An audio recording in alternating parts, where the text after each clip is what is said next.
Australia series చూస్తుంటే ఒక విషయం అయితే తేటతెల్లమవుతుంది. క్లియర్‌గా 2 డిఫరెంట్ వేవ్స్ ఉన్నాయి. ఒకటి న్యూ జనరేషన్ వేవ్, రెండోది ఔట్ గోయింగ్ వేవ్. ఈ ఔట్ గోయింగ్ వేవ్ అంటే రోహిత్, మన కోహ్లీ వీళ్ళున్నారు. వీళ్ళ బాడీ లాంగ్వేజ్ చూసినా కూడా, లేకపోతే వీళ్ళ క్రీజ్‌లో నిలబడిన ఆ కొద్దిసేపు చూసినా కూడా, వీళ్ళలో ఆ ఎక్సైట్‌మెంట్, ఆ ఎంతూజియాజము, నేను క్రికెట్ ఆడాలి, ఇంకా నాకు కొంచెం కెరీర్ ఉంది, నేను టీం కోసం ఏదో ఒకటి కంట్రిబ్యూట్ చేయాలన్న తపన అయితే కనిపించట్లేదు.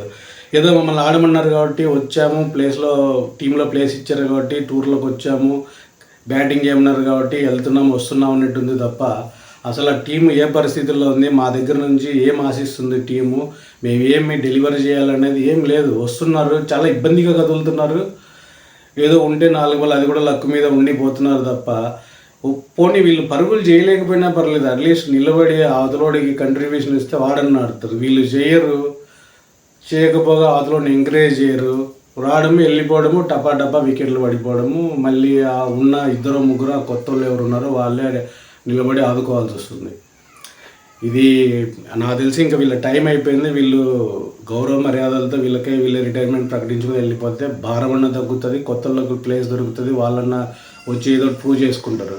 వీళ్ళు ఇలాగే పట్టుకొని వెళ్ళాడుతుండే మనకు తలనొప్పి, ఈ యంగ్స్టర్స్కి ప్లేస్ రాదు, ఈ పరాజయాల పరంపర ఇలాగే కొనసాగుతుంది. అసలు ఈ 3 మ్యాచెస్ చూస్తే వీళ్ళలో ఆడాలన్న తప్పన ఏమాత్రం కనిపించట్లేదు.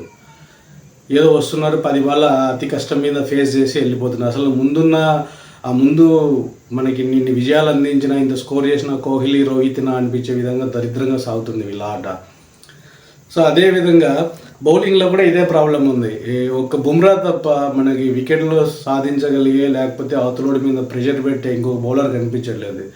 ఈ సిరాజ్ ఉన్నాడు, సిరాజు 4 బాల్ చెత్త బాల్స్ వేస్తే అడప ఒకటి మంచి బాల్ వేస్తాడు, ఆ మిగతా 4 లూజ్ బాల్స్ వేసి బుమ్రా ఏదైతే ప్రెషర్ పెడతాడో ఈయన వచ్చి దాన్ని మొత్తం జీరో చేసేస్తున్నాడు మళ్ళీ.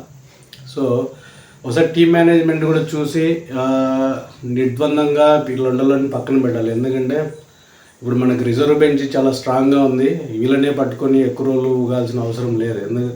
చాలామంది రెడీగా ఉన్నారు ప్లేయర్స్.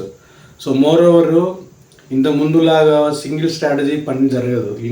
ఓడిఐకి, T20కి, టెస్ట్లకి ఒకటే టీం ఉండాలంటే పని జరగదు. ఎందుకంటే వీళ్ళందరూ ఆ T20లకు అలవాటు పడిపోయి బాధనపైన దృష్టి పెడుతున్నారు తప్ప క్రీజ్లో కొద్దిసేపు నిలబడదామన్న ఆలోచన ఎవరికి లేకుండా పోతుంది. అసలుకి ఒక టెస్ట్ ప్లేయర్స్ని కూడా ఎంకరేజ్ చేయాలి. ఒక రహానే కానీ, పుజారా కానీ వన్డౌన్లో ఇలాంటి వాళ్ళు చాలా అవసరము.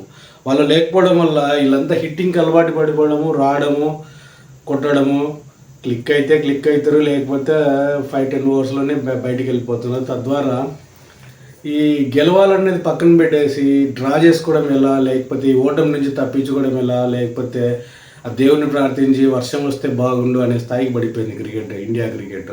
సో ఇలా ఉంటే కష్టము. ఖచ్చితంగా వీళ్ళు సాగనింపాల్సిన టైం వచ్చింది. నాకు తెలిసి వీళ్ళకి ఆస్ట్రేలియా టూరే చివరిది అవుతుంది అనుకుంటున్నా.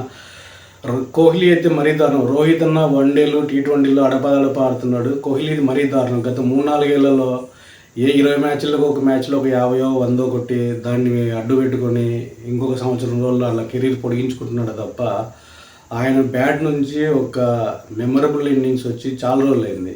రోహిత్ అన్న వన్డేలలో బాగానే తన మార్కు చూపించాడు, వరల్డ్ కప్లో కానీ లేదా తర్వాత T20లో కానీ. కోహ్లీ మరీ దారుణంగా ఆడుతున్నాడు. ఏదో ఇంతకుముందు చెట్టు పేరు చెప్పి కాయలు అమ్ముకున్నట్టు ఒక ఇన్నింగ్ ఆడేది మళ్ళీ ఒక 30 ఇన్నింగ్లు కొనసాగుతున్నాడు తప్ప, ఆయన బ్యాట్ నుంచి అయితే సరైన ఇన్నింగ్ రాక చాలా రోజులైంది. ఇంకా వాళ్ళు తప్పుకోవాల్సిన సమయం వచ్చింది. అలాగే ఈ హార్డ్ హిట్టర్స్ను T20ల వరకే పరిమితం, వన్డేల వరకే పరిమితం చేసి టెస్ట్లకు మాత్రం ఒక సపరేట్ టీంని అయితే క్రియేట్ చేయాలి. ఇలా అయితే, ఎందుకంటే వీళ్ళు ఎవరు కూడా 5 రోజులు ఆడగలే కెపాసిటీ వీళ్ళు ఎవరిలో ఉన్నట్టు కనిపించట్లేదు. పట్టుమని 90 ఓవర్స్ ఫేస్ చేసేటట్టు కూడా లేరు వీళ్ళు. సో ఇలా ఉంటే T20లో ఇండియా టీం కొనసాగడం చాలా కష్టము. వీళ్ళ పర్ఫార్మెన్సు IPL, వన్డేలో ఎంత ఉన్నా కూడా ఇది టెస్ట్లకు పనికొచ్చే విధంగా లేదు. మేనేజ్మెంట్ దాన్ని ఒకసారి కరెక్ట్ చేసుకోవాల్సిన అవసరం వచ్చింది.